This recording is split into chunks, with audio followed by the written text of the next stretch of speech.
I'm Nancy Showalter, and you're listening to Spirituality for the Politically Incorrect podcast.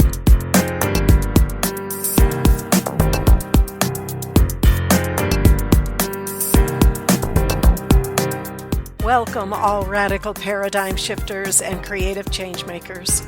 You who dare to create a better life and a better world. Tap into the power that resides within you and use that power for constructive change.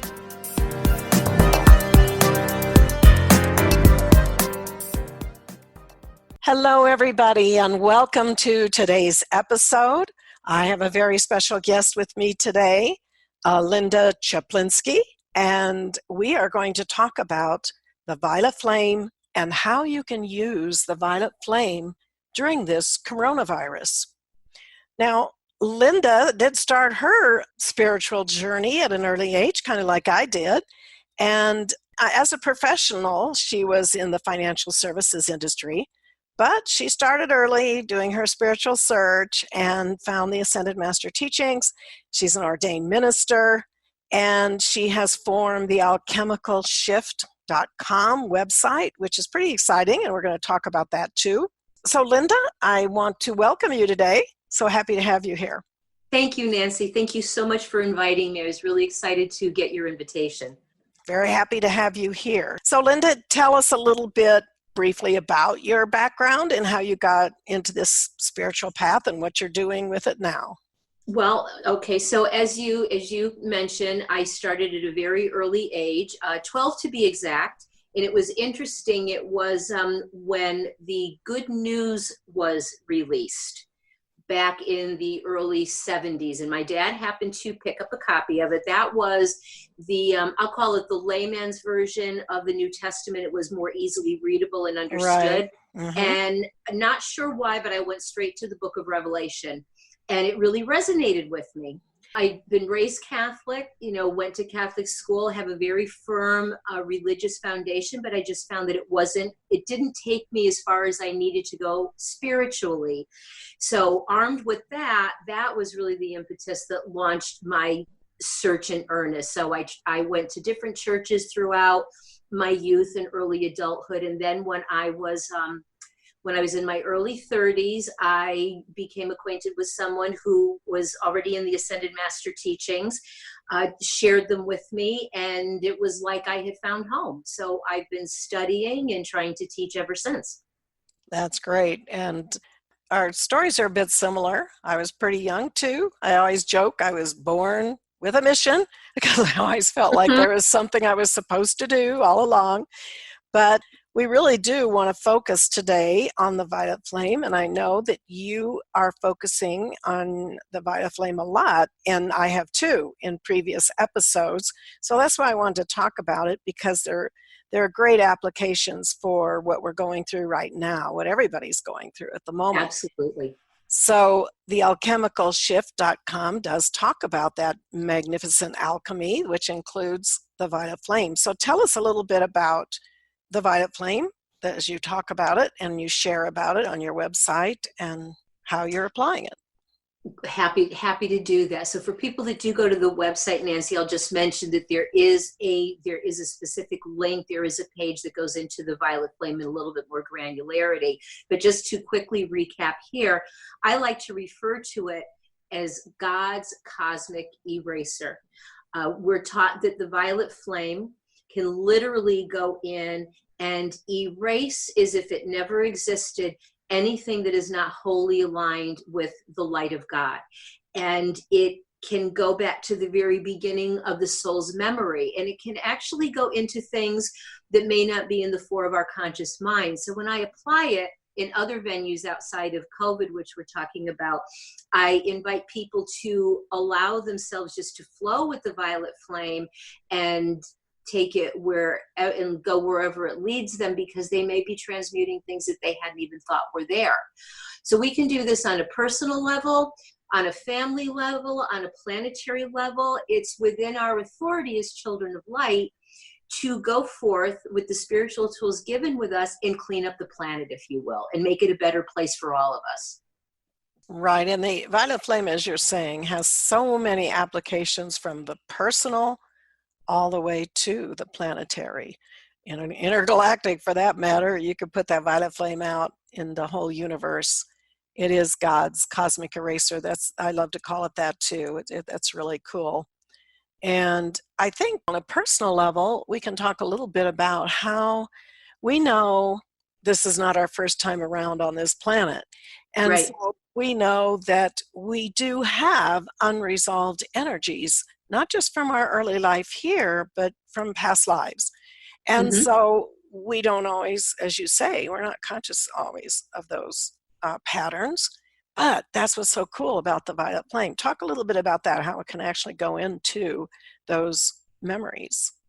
Well, because to your point, having lived before, and God in his mercy closes the portal to certain memories at birth, because chances are we're here because we've done some things that have not been very nice. We're looking to transcend those things. So it's not always in our best interest to have those things in our conscious mind in this embodiment, but they do lurk in the shadows, right? And can influence our behaviors, our fears. So let's say, just as a quick thing that comes to mind, let's say that I was a World War II pilot, okay, but I've re-embodied. If my plane crashed, I might have an inordinate fear of flying, but for no reason. So I Right. can take the violet flame and I can send it into that fear. And I don't have to know what the source of the fear is. God may choose to or not to reveal it to me, but even just sending it into that fear, I can call upon the violet flame to go back to its origin and erase it as if it was never there. Right. And I always talk about those memories just so everything is energy. And Yeah. a memory, even good or bad memory, but especially a negative memory, a fear, whatever as we're talking Hmm. about, that's just energy locked into a pattern. That's Yeah. all. Yes. It's nothing more than that. And that's why the violet flame, which is a very high frequency, a spiritual energy, can transmute and free that energy. The violet Hmm. flame is the flame of freedom. And Yes. so that's what's kind of really exciting about the use of the violet flame on a personal level. We don't, a lot of people search and they want to know, what was my past life? Who was I? What did I do? What happened? And sometimes that's helpful, but many times, as you said, God wants to reveal, if it's in your best interest, your higher presence, your Hmm. higher presence will reveal these things to you in one way or another. Yes. But it's not always necessary and certainly not always helpful, because you Right. don't want to be, there's a reason why that memory comes, is That's closed right. for Hmm. each embodiment. And we know children who are born, and there have been some very dramatic instances of memory of their Hmm. previous embodiment. You talked about the World War II fighter whose plane crashed, and that's the story of James Leinecke, I think his name is, that's exactly what happened to him. And as a Oh, wow. little tiny child, he kept having nightmares about the plane crashing, can't get out, whatever. And Wow. he was not resolved with that until, as a small child, he literally went to the place where his plane went down, had a little ceremony. But before that, he actually remembered the names and the people who were on his team Wow. flying who were still alive.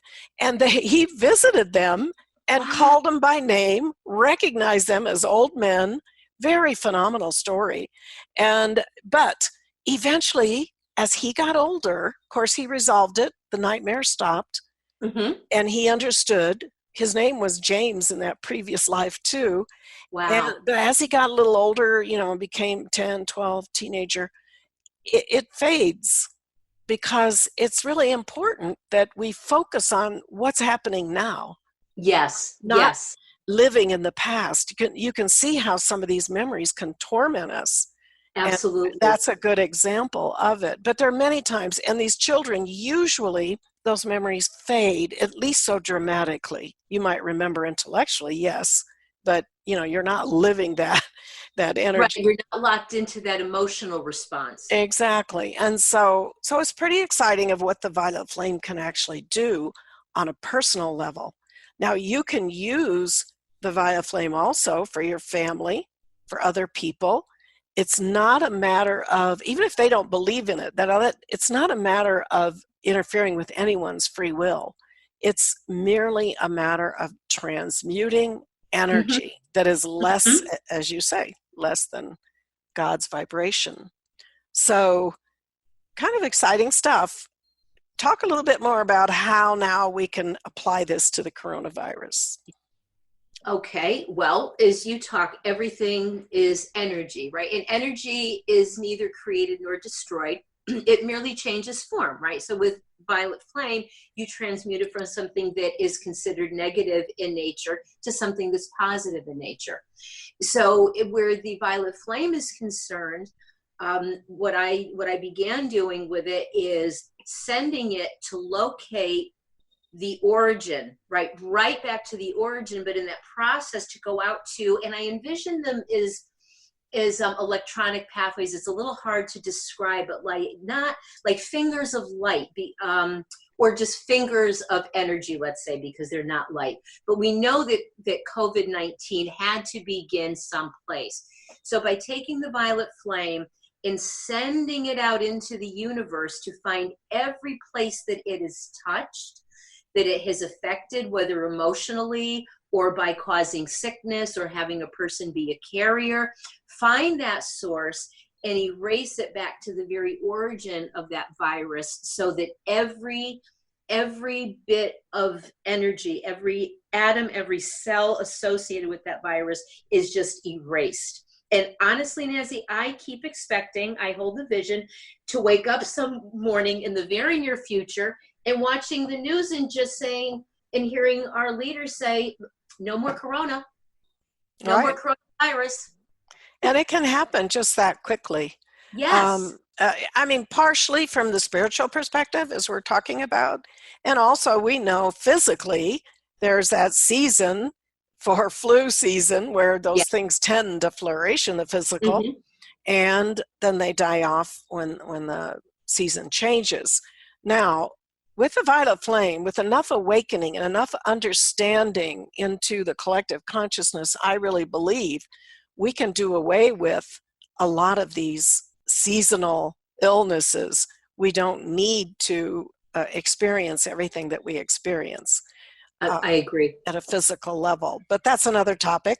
We can just use the violet flame. The important thing is to have enough acceleration of consciousness on the planet, because we know we're meant to move into a golden age, and we can see right now there's a lot to be transmuted and purified as we move into that golden age. We're ending one age, Piscean age, moving into the Aquarian age, which is an age of freedom.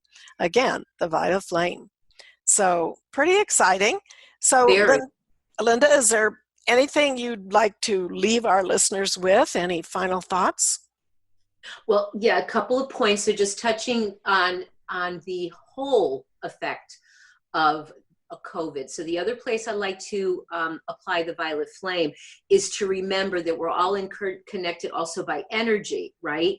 And we have this field, if you will, of heightened emotion, fear, doom, and gloom. And we have a collective consciousness. And very simplistically, we can all pretty much relate. When I'm with happy people, I feel happy. When I'm with negative people, I feel negative. So I try to be conscious of also using that violet flame to erase any exposure that I've had to any of those negative momentum, so that I can keep the positive energies in the fore for me. Nancy, you mentioned my website. Thank you, thealchemicalshift.com.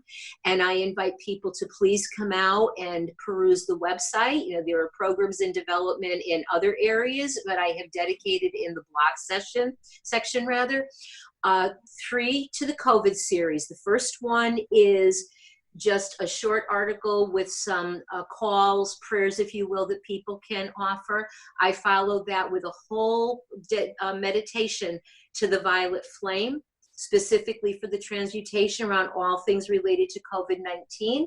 And then the latest one is part 3, putting on the spiritual armor of God. So not only do we use the tools to erase what's out there, but as we're cleaning up the remnants, we have the robust tools to protect ourselves, our loved ones, our nations from any further infiltration of this virus. Absolutely. And that gift is out there, that meditation, going to your website, clicking on the blog page, and you'll see that meditation. And we invite everybody to definitely visit the website, thealchemicalshift.com, and really get centered and invoke that violet flame.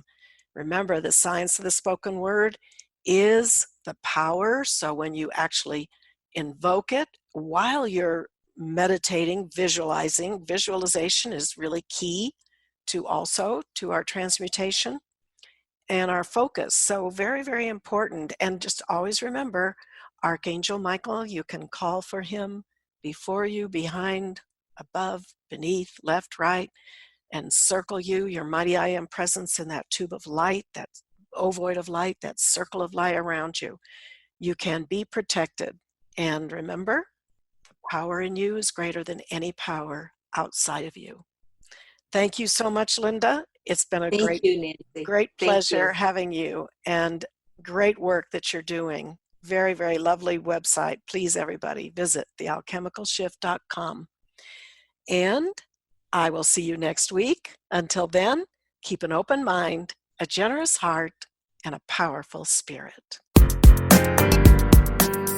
Thank you for being with me today, and if you enjoyed this episode, please subscribe, download, and comment. I'd love to hear from you, and your support is much appreciated. And don't forget, go to nancyshowalter.com to get your free electronic copy of my book, It's Okay to Be Rich, The Entrepreneur's Guide to Increased Wealth and Personal Mastery, endorsed by T. Harv Eker, and my free mini course, How to Speak Your Success, the shocking truth of how your words impact achieving your goals. I'll see you next week.